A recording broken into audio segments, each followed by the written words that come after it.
Hello guys, my name is Toxic. I have another video for you in the division. In this video I'm going to be walking you through a new build that I made, because since critical hit chance have been nerfed, I find that 3-2-1 is not as good as it once were, although it's still pretty good.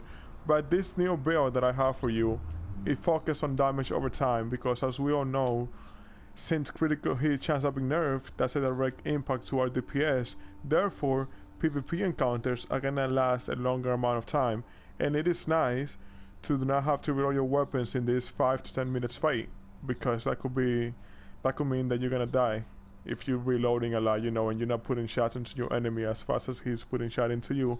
Anyways, let's get into this build. For my primary weapon, I'm using a LG. This LG is actually not that good, because the only good perks here are self-preserve and fears. Now, self-preserve gives you heal. It heals you for 3% of the damage dealt by every critical hit chance that you put on your enemy. That's actually pretty good, especially for this build, because since this build is focused on damage over time, that means you're gonna be in that fight for a long time. And if you're getting healed, every critical hit chance you get, you have a higher chance of killing your opponent than he has of killing you. So let's move on into my secondary, which for that I use an assault rifle. In this assault rifle, I only have one perk that is good, and that is brutal. I wish I could get a better one, but the rolls wasn't on my side, so I wish you a better luck with that. Anyways, let's move into my gear. For my gear, I'm using a chest piece long star. This chest piece has armor and it has 2 mod slots. On those mod slots, I have armor and health, because since you're gonna be in the fight for a long time, it is good that you have a good amount of health and 75% armor.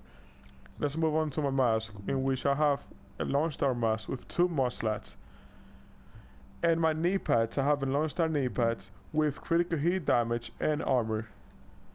For my book bag, I'm running a Centricals backpack with 1 mod slot, 90% critical hit damage. Now,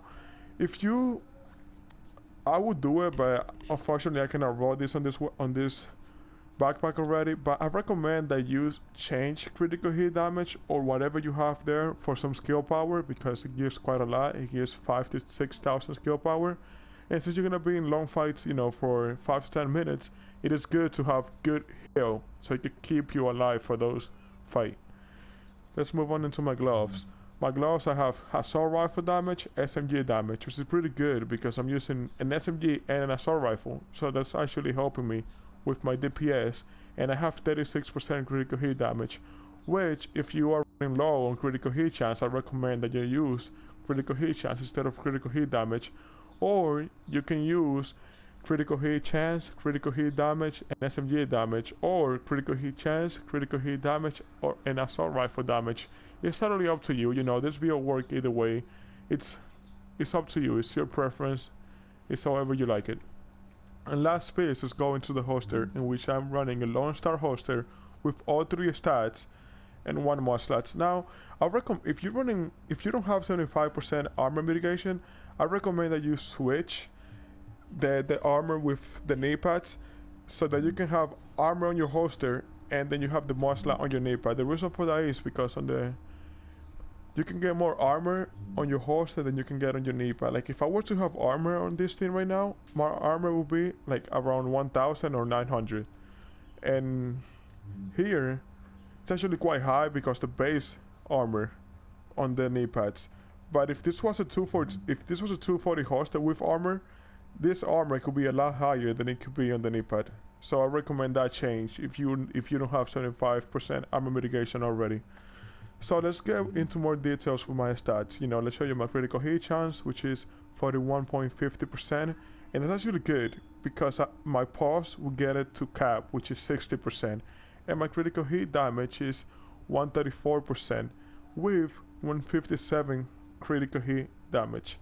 Yes, that's actually right, because if you didn't know, the 2-piece Centricals is actually bugged, and that 30% headshot damage works multiplicative, not additive, and that's why it will give you such high critical hit damage to the head. Now let's move on to my health and armor. My health is 96,000, almost 97,000, with 75% armor mitigation. It is actually a pretty good build. You have it has decent DPS, and it has a lot of survivability. You know, it has good health and cap armor. And with your skills, let me go over that real quick. I'm running the first aid ally heal. That way you can heal yourself more, and it has overdose because my skill power is not that high, so that actually helps me a lot. And I use the pulse. This is what I use to get my armor to cap. I'm sorry, to get my critical hit chance to cap. Since the cap is 60%, it is good to have it a cap, so that way you can do the most DPS you can. And for my talents, if you're using a shock turret, you should use fear tactics, but if you're not, just switch that to on the move, or you can switch that to precision. Actually, I'm gonna use precision instead. And then for this, I use combat medic, critical save, and one is none. Those are the best talents that you could use for DPS and survivability at the same time. Alright.